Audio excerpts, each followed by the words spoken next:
Okay, hello everybody. My name is Dr. Sam Roscoe. I'm going to be talking to you today about a subject very dear to my heart, operations management. I'm going to be explaining to you certain definitions of operations management. What is it? How is it generally applied? Introducing some frameworks. I'm also going to be talking about how is operations management distinct and how does it sit within the concept of supply chain management. So what we want to talk about here is, how do we define operations management? What is it? And essentially, when we look at definitions of operations management, we're looking at all of the activities that an organization performs in order to take its resources. And those resources, as I'll explain, can be anything from people to equipment to vehicles. It can be raw materials. It can be semi-finished goods, finished goods. How does a company take all of those resources and transform them in order to deliver services and products to its customers?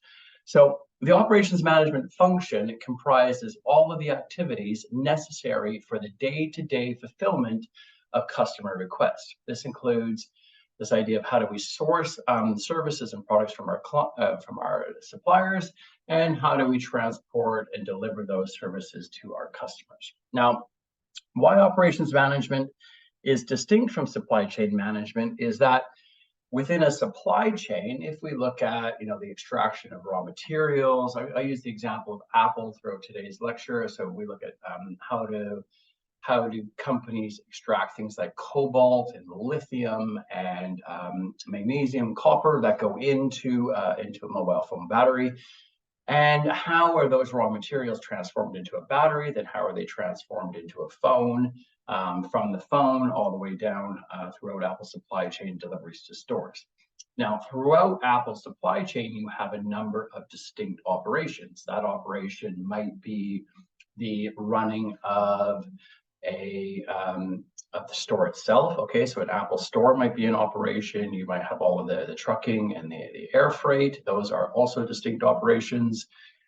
Then you also have the manufacture of the phone. In the case of Apple, that's done primarily by Foxconn. It's also done by its other primary suppliers, which are Pegatron and Winstron. Those suppliers will also be running their own operations. And then further up the supply chain, as I'll show you in a little bit, you have other distinct operations as well. So you can look at a supply chain as an interconnected network of distinct operations. And I'll pick that sort of idea apart a little bit. So within this diagram here, what you can see in the middle, the producer, and if we use Apple again, the producer of Apple iPhones is primarily Foxconn. Foxconn's operation is what brings together all of the different components of an iPhone and then does the assembly, assembles the iPhones, and then assists Apple in shipping those around the world. What's interesting about that, though, is Apple doesn't have a manufacturing operation. It outsources that parts of its operation to the likes of Foxconn, Pegatron, Winstron. And we'll talk about, as I go through this lecture series, how the dynamics of their supply chain are changing as a result of sort of geopolitical conflicts between the US and between China, and how companies such as Winstron, Pegatron, as well as Foxconn are looking to move their operations out of China to other locations, primarily India and Vietnam are some big winners at the moment in that particular area.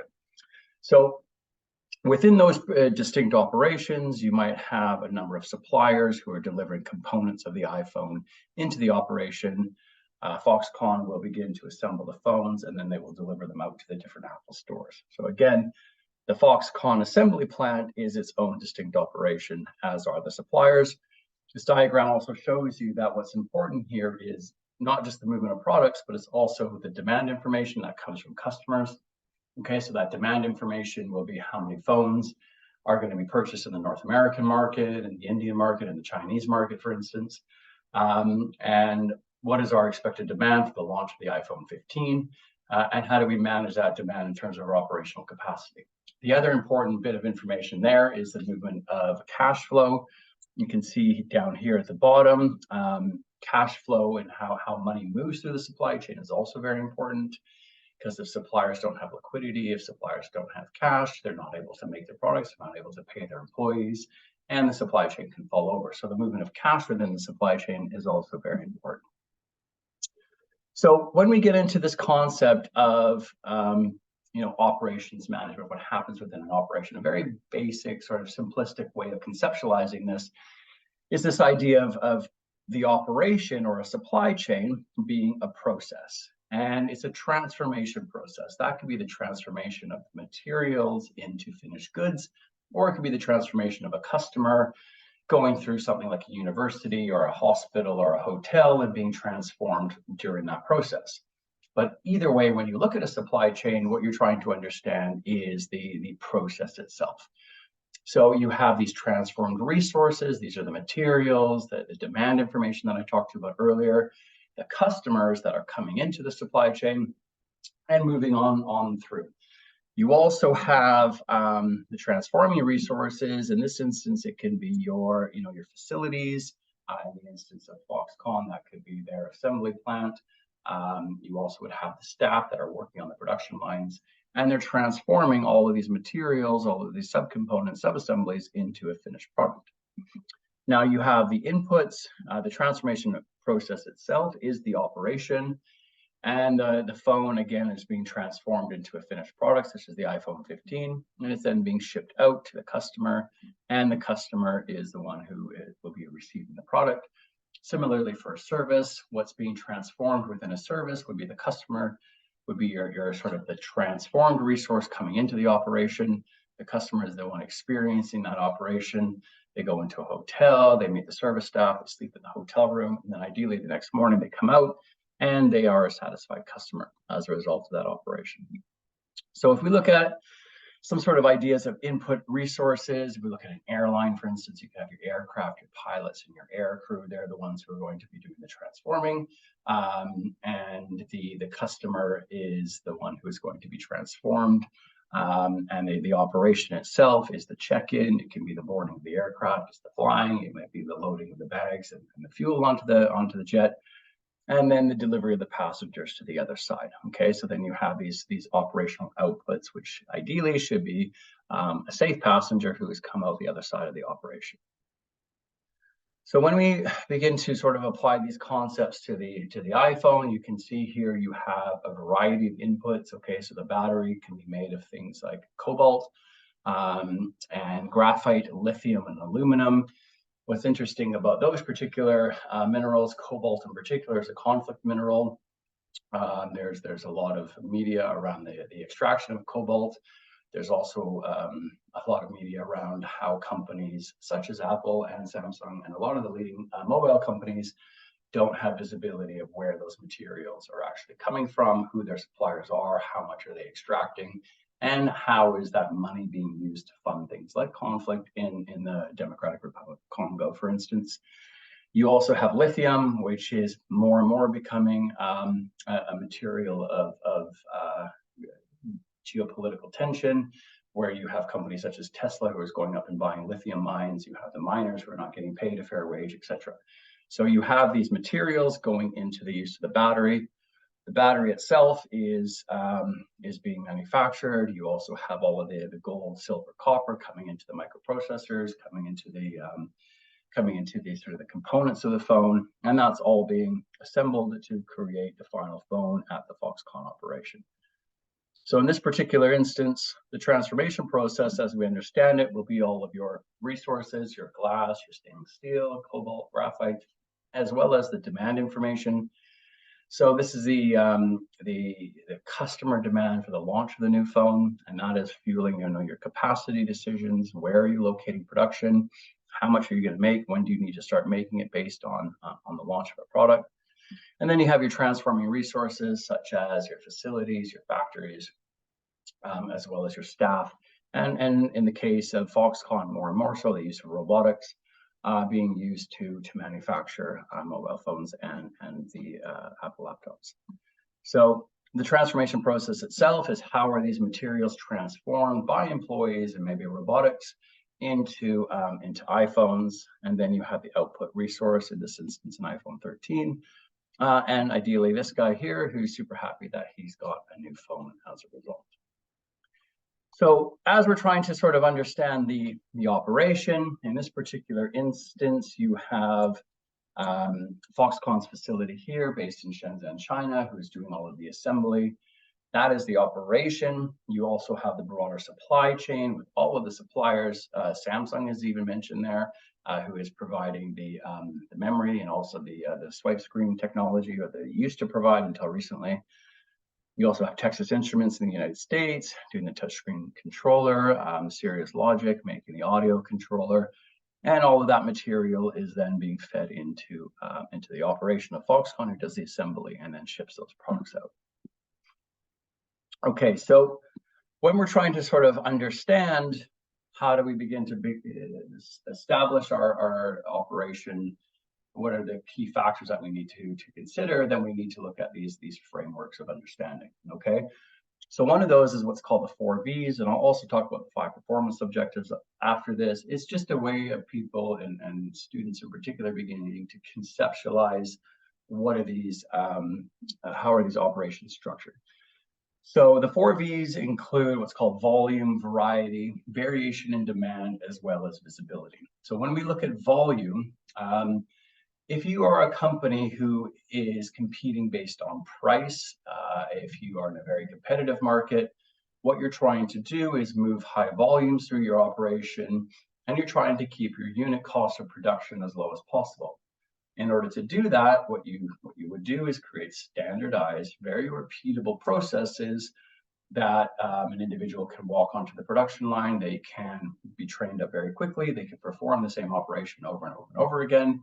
And because it's standardized, it can be repeatable. And by doing that, you can keep your unit cost of production low. Also, if it is very standardized and very repeatable, you can have robotics in order that can come onto the production line and basically remove the need for human labor entirely. Again, keeping your unit cost of production low.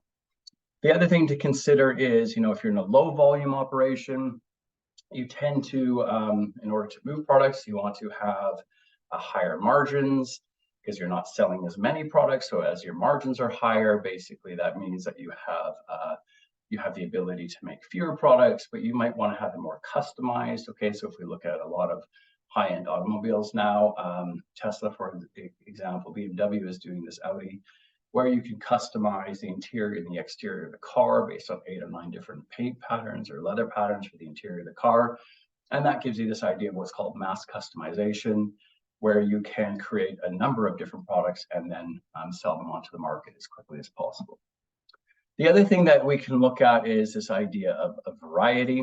Now, variety is looking at sort of the range of products or the different types of market niches that a product can fit. Okay, so I give the example of Samsung. Samsung has a range of different phones.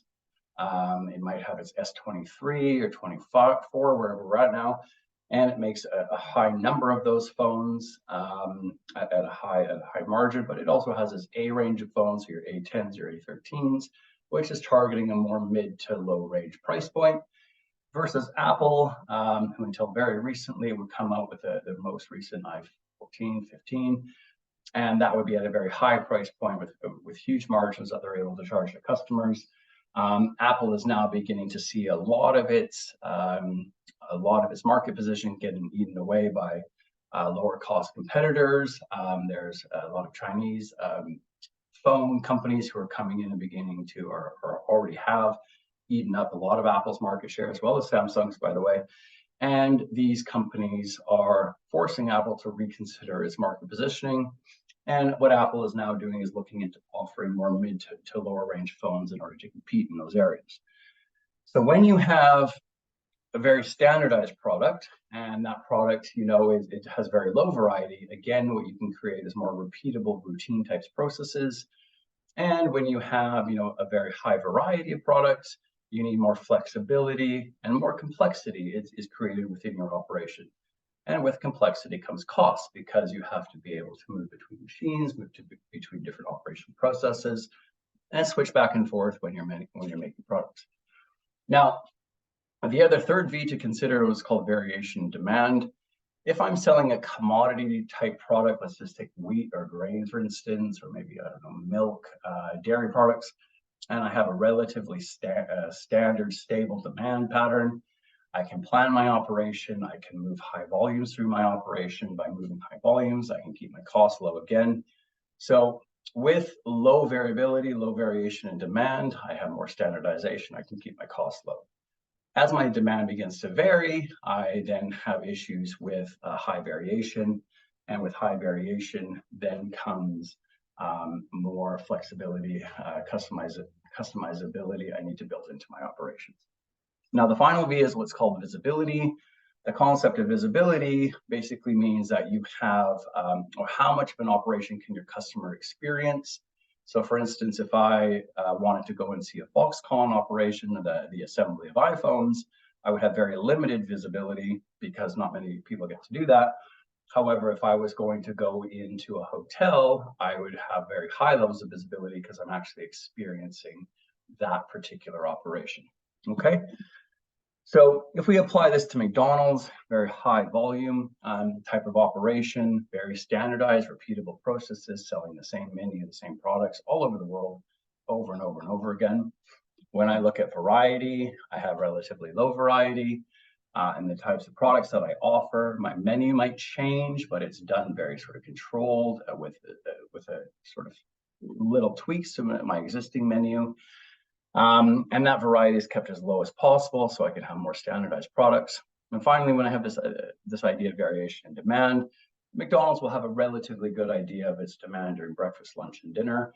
If I look at that variation in demand over a week, I know I'm going to sell less hamburgers on a Monday versus maybe a Friday or a Saturday night, for instance. So I understand what my demand pattern is. I can plan my labor around that. I can plan my materials and my equipment, and it keeps my costs lower. Now, when I have, an operation such as McDonald's, the visibility will be, sort of moderate. I can walk into a McDonald's, I can see most of the operation. I might not be able to see the entire kitchen or the entire back room. So I put visibility there in the middle. Now, if I can compare that to Uber, for instance, Uber's volume, yes, is high worldwide, moves a lot of passengers through its operation. It needs to have a very standardized platform that people can log into and use it in different cities. And you have to have, this process of the driver will pick up the fare, etc., and will pick up a passenger from point A and drop them off at point B. Now, where Uber is different, though, is its variety is huge. Okay, so they can pick up in one location and drop off in another location that will constantly change all over the world in all different sorts of cities. So the driver needs to have ownership of that process. They need to be able to control where they drop things and where they pick them up and drop them. And they also need to be able to pick up fares when they want to throughout the week, depending on the demand. So their variability in demand will also be very high. It's very, taxis are very weather sensitive. They're also impacted by sporting events, by political events, etc., and they have to respond to that.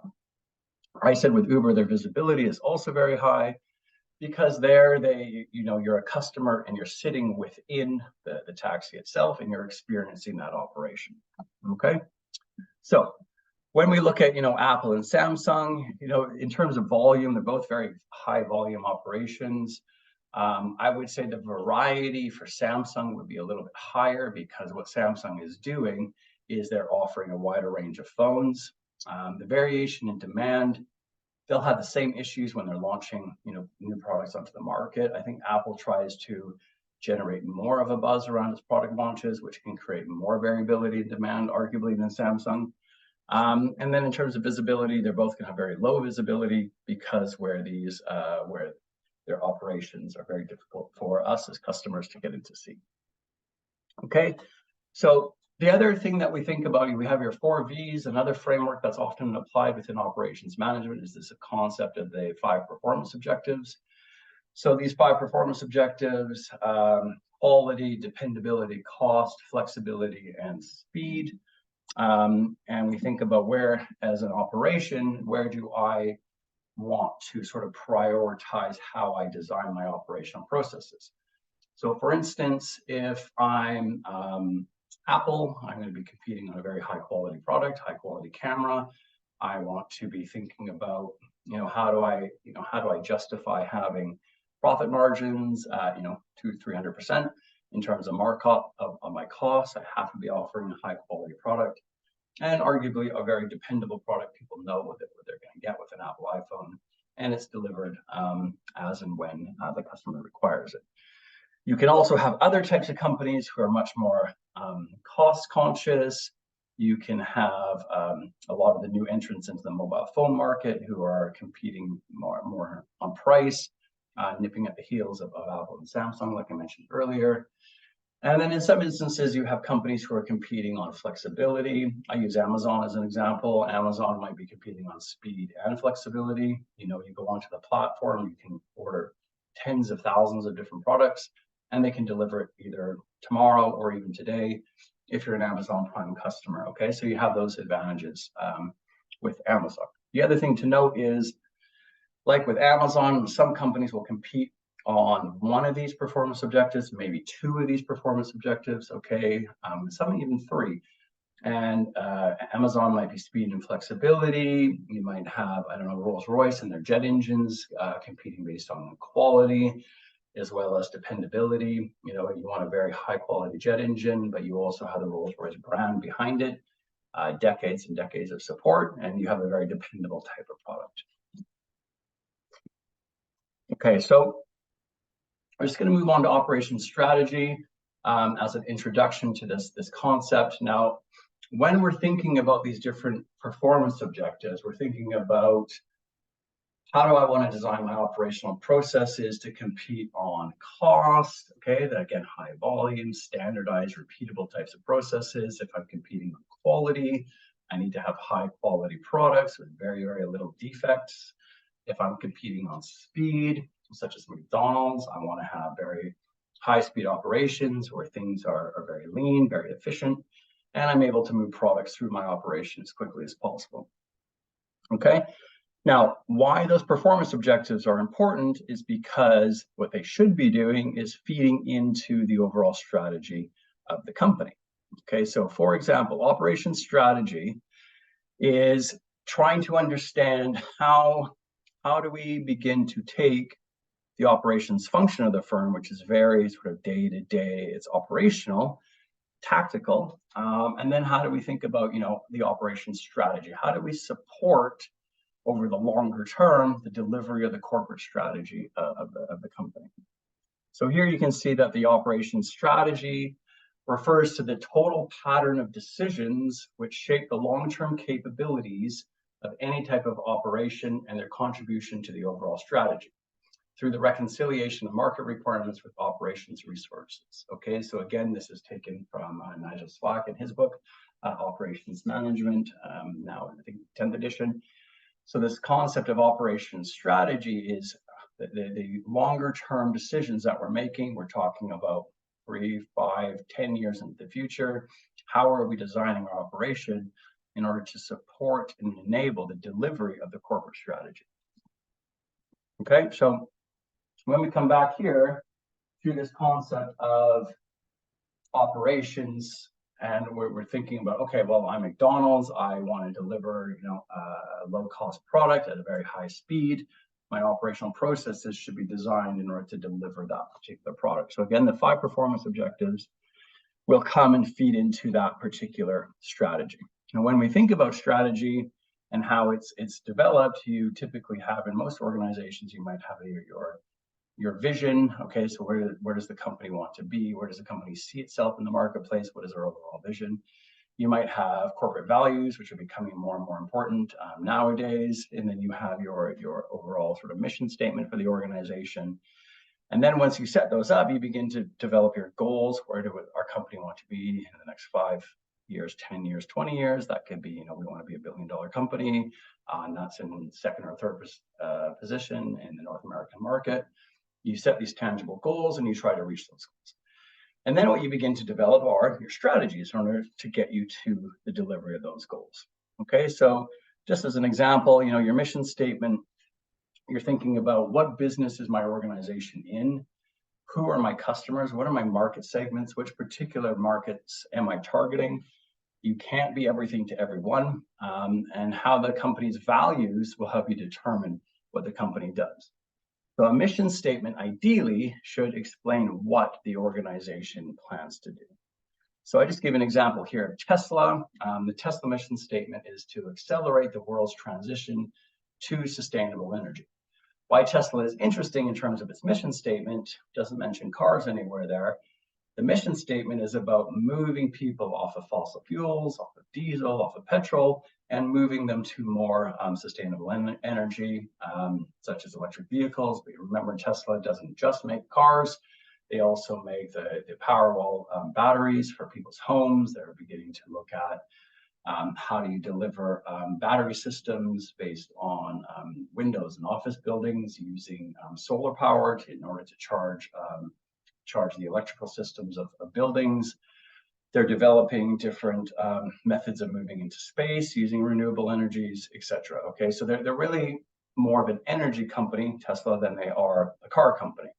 Now, the vision statement, in order to achieve this mission, is to create a compelling car company of the 21st century that can drive this transition to electric vehicles. So again, the mission is about sustainable energy. How are we going to get there? We're going to focus on creating a very appealing car, an electric vehicle, in order to get us towards more sustainable energy.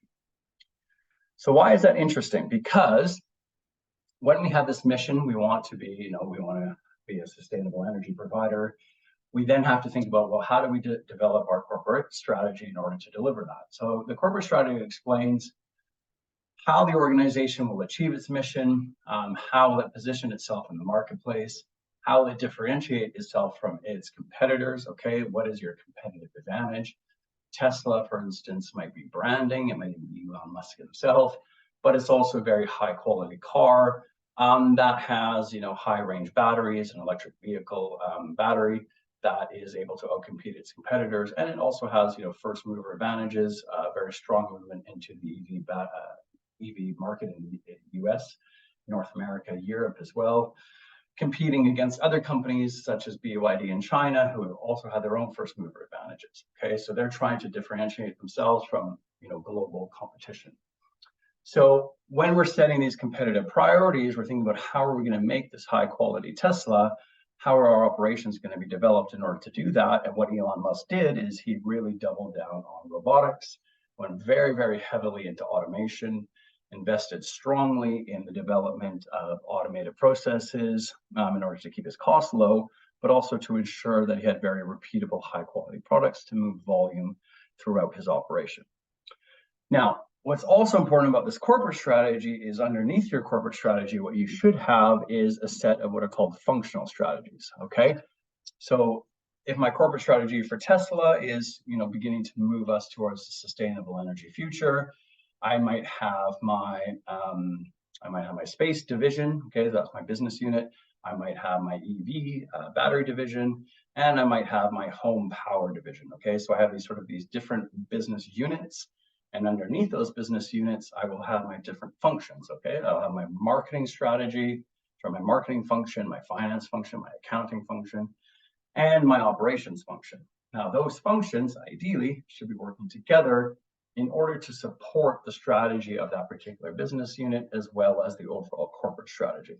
So you can see here, I've circled, your operations strategy should be working alongside your financial strategy, your marketing strategy, in order to deliver the business unit strategy and then the corporate strategy as we move up the line. So here you can see, your business strategy defines your long-range plan for the company. Marketing strategy is looking at, what are your marketing plans, or where am I going to position myself in the market?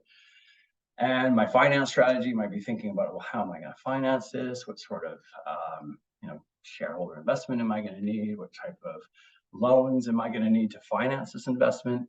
Whereas my operations strategy is thinking about a plan for my operations function to support the delivery of my corporate strategy, okay? And that could be, delivering high quality products, or, delivering low cost products at speed, or it could be delivering a very sort of flexible product that customers are attracted to because it has a lot of customization within the operation. So here's just sort of an overall framework to look at, what is my strategic vision? It should, fulfill a particular customer need, a desire within the market. I then develop my products in order to deliver to those customer needs. I look at, you can see there, those 5 performance objectives: quality, dependability, flexibility, cost, and speed. And those then filter into my operational capabilities. Okay, so how do I develop new products? My research and development team, how do they work with my new product development team? How do we come up with operational processes to design and develop new products in order to deliver them to market? And then how does that then feed back into my strategic vision? So I'll just give you an example here to kind of round off this idea of Walmart. What's interesting about Walmart is they developed this mission of providing value for their customers. And by value, they mean getting products that are relatively low cost, but that are still very usable and very functional. Okay, they might not be the most high quality products in the world, but they provide value in terms of usability, and the customers value them. That's what's important. Now, their competitive priority, why Walmart is different than a lot of competitors in the market, is they came up with this concept of low prices every day. Okay, so what Walmart does is they assure their customers, when you come into our stores, you are going to find low prices, probably lower than the majority of stores in your area. And in order for them to do that, what they don't do, as a lot of their competitors do, is they don't have 2-for-1 promotions, they don't have seasonal promotions, they don't do big marketing campaigns where you get 50% off on this particular item because we've stocked too much of it. What Walmart says is you can, as a customer, expect low prices every day.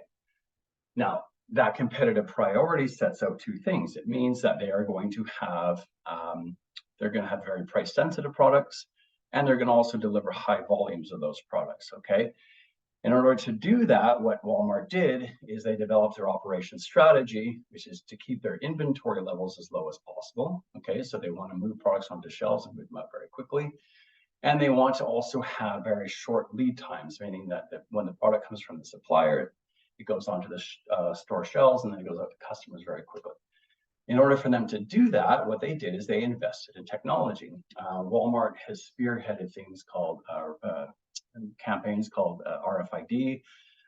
They were one of the leaders for barcodes early on, but then they moved into radio frequency ID tags. They convinced a lot of their key suppliers to adopt RFID. They use these enterprise resource planning software in order to move products onto store shelves to get customer demand from the point of sale. That's fed back to their warehouse, and then that demand information goes up to their suppliers very quickly.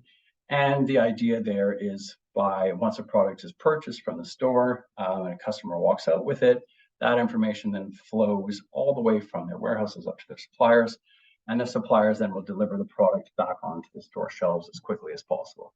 So it's a very quick type of product, quick movement of product, and they use communications between their various stores, and they also look at having very sort of fast transportation movements between their stores. If there's too much inventory in one store, they can quickly move it to another because they have very good visibility of their inventory. So they're using this idea of sort of lean management, having low inventory levels throughout the entire supply chain and moving products through the stores, enabled by electronic data interchange, EDI, as well as RFID tags all the way through. So again, you can see by having low prices every day, having stable demand, they can have very standardized, repeatable processes, and they're able to move products as quickly through the store as quickly as possible. And that becomes very important for them as an operation. Okay, so we're going to leave it there. Thank you, everybody. Please, subscribe. Please join me next week. Become a regular YouTube member, and we will be uploading videos on a regular basis. Thank you.